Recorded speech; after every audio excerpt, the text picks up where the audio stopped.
How's it going, everyone? And welcome back to Rangers Rundown. The Rangers have swept the season series against the Tampa Bay Lightning, winning all 3 of their meetings this season. So let's talk about it. Kreider, Zibanejad, Lafreniere still the top line. Panarin, Strome, Vetrano still on that second line for the second game in a row. Gaudreau, Hedl, and Hunt making up the third line, and then McKegg, Brodzinski, and Reeves for the fourth line. Lindgren, Fox, Miller, Truman, Nemeth, Schneider, and Shesterkin in net.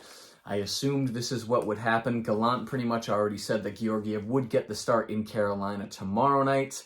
We'll see if the Rangers can get 2 wins in a row against 2 very good teams. I'm not holding my breath. But again, if the Rangers lose tomorrow in Carolina, they go 500 for this back-to-back. I think we're okay with that. Tampa Bay turns it on very early. This is a very fast team. They can get from back check to forecheck like that. So you have to be on your toes when you're playing against this team. And they showed that very early on.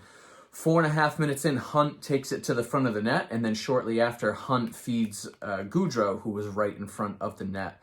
Just a great shift from the third line. They had a couple great shifts this game, that third line.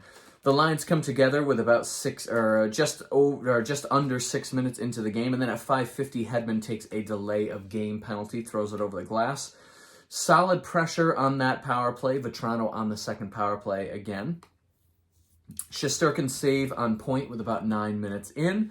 Halfway through, the shots are 5-5. Now, at one point, Tampa Bay was leading 3-0 in shots, and then the Rangers had the next 5 shots on goal to lead in shots 5-3, but then Tampa Bay caught back up. Schneider feeds Lafreniere in front, and the bobble gets to Zibanejad, but he couldn't quite tuck it away. And then at 15:40, Nemeth takes an interference penalty. 45 seconds of delayed penalty time before they actually blew the whistle. So Tampa Bay with about 45 seconds of free power play time, and Rangers just couldn't touch up. 16:41, so about a minute into the actual power play, Point would score a power play goal. It would end up being Tampa Bay's only goal of the evening, and it was controversial.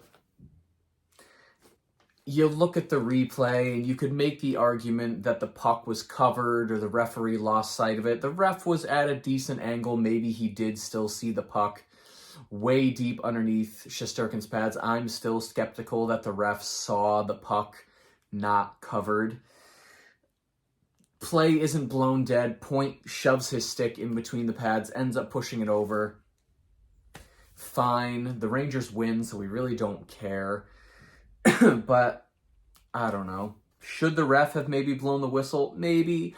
Shesterkin definitely did not look confident that he had the puck, so maybe that's why the ref didn't blow the whistle. Again, at this point, it doesn't matter. We don't have to talk about it anymore, but just a little food for thought. Tampa Bay controls the puck for pretty much the rest of the period. Again, very aggressive forecheck. Rangers turning over the puck way too much in that first period. Shot 16-8 for Tampa Bay. The last 8.5 minutes of the first period, Rangers did not have a shot on goal, but that is the only time the Rangers would be extremely outshot. The Rangers would come back and even out the shot total for the rest of the game. Second period, Panarin set up right in front, but he shoots wide. And then at 2:07, Colton takes a hooking penalty, and Tampa Bay has a shorthanded 2-on-1. But then the Rangers have a 3-on-1, and they overpass the puck, and it doesn't lead to a good chance. And for a team that doesn't generate a lot of shots on goal, you'd think their mindset would be to just shoot the puck, but they like to overpass and try and make the pretty goals. Sometimes you just got to throw the puck to the net. 2:56, Fox takes a hooking penalty, so that's the end of the power play for the Rangers. We get a minute and 1 second of 4-on-4 before Tampa Bay has a brief power play, during which Hedman just completely lays out Gaudreau. But they come together afterwards, and they're laughing and smiling. So 5:48, Schneider takes an interference penalty. Rangers, good power play, shorthanded chance in the final seconds for the Rangers. And then they push back after that power play is over. Strome has a missed pass during a 2-on-1 and then another chance shortly after that. So Rangers sniffing around that penalty kill, giving them a little motivation. 9:25, Trouba scores his 10th goal of the season, which ties a career high for him. Just garbage time right in front of the net, ends up getting it through Vasilevsky. Tampa Bay challenges that goal for goaltender interference, but the goal would stand. Vasilevsky was not interfered with enough to the point that he couldn't play his position, so the goal stands, and Rangers go back on the power play at the same time, 9:25, but that power play sucked. Now, give a lot of credit to Tampa Bay's penalty kill because they did kill 5 out of the 6 penalties that they took tonight, so kudos to their penalty kill. Rangers power play, especially on that one, just sucked. Could not set anything up in the offensive zone. Maroon bumps Shesterkin behind the net. This is a couple minutes after that just abysmal power play. Maroon bumps Shesterkin. Now, could he have avoided Shesterkin? Probably yes. You see him, his head's up the whole time, and he just bumps into Shesterkin. He didn't knock him down, but he did bump him enough for it to be a goalie interference penalty, and Lindgren was right there with him, so he drops the gloves. It's David and Goliath. Lindgren gets his butt kicked, but he's standing up for his goalie, which is always nice to see. Lindgren and Maroon take offsetting roughing penalties, but Maroon gets the extra goalie interference penalty, so the Rangers are back on the power play again, and it's the second power play in a row for the Rangers where they generate 0 shots. So again, their power play, big goose egg. Hunt drives the net again for the second time in the game with about 3 minutes left. And then at 19:01, Killorn takes a hooking penalty. Couple of chances as the period ends. So this power play, much better than the previous 2.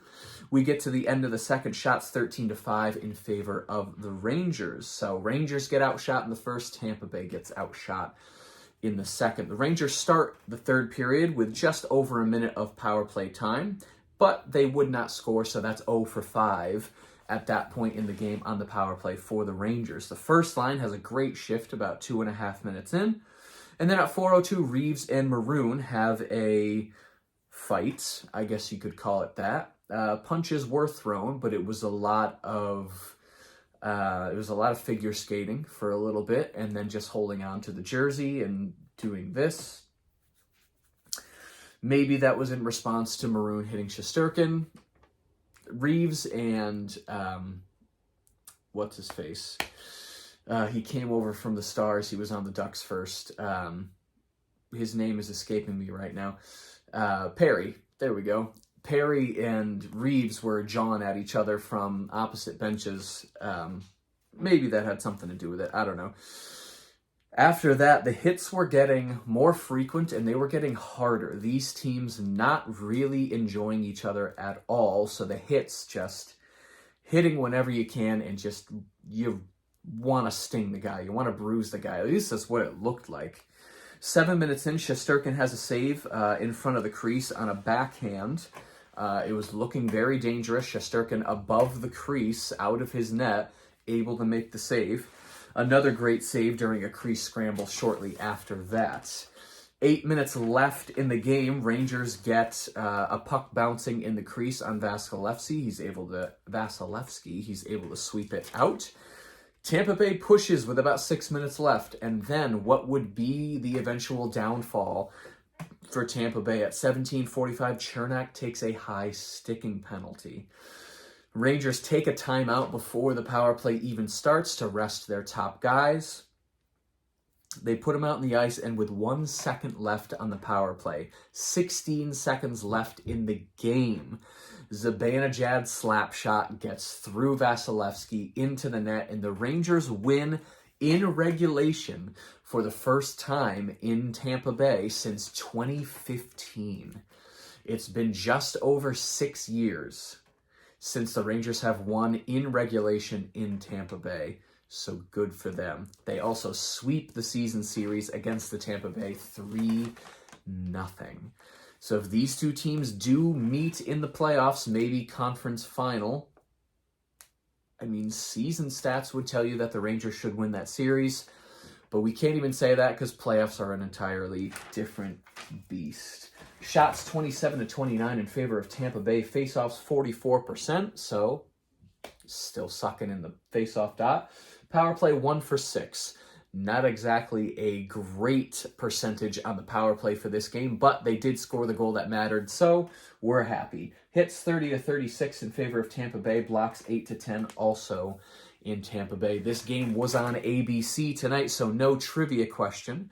And the Rangers are back in action tomorrow at 6 p.m. my time in Carolina, hopefully to win 2 games in a row, but this was a hard-fought battle against Tampa. The players are going to be bruised, they're going to be tired, and Georgiev will be in net. So I'm not holding my breath for a win tomorrow night, but I hope they at least make it interesting. If you enjoyed this video and you'd like to see more videos like it, be sure to hit the subscribe button. Thank you so much for watching, and I will see you in the next rundown.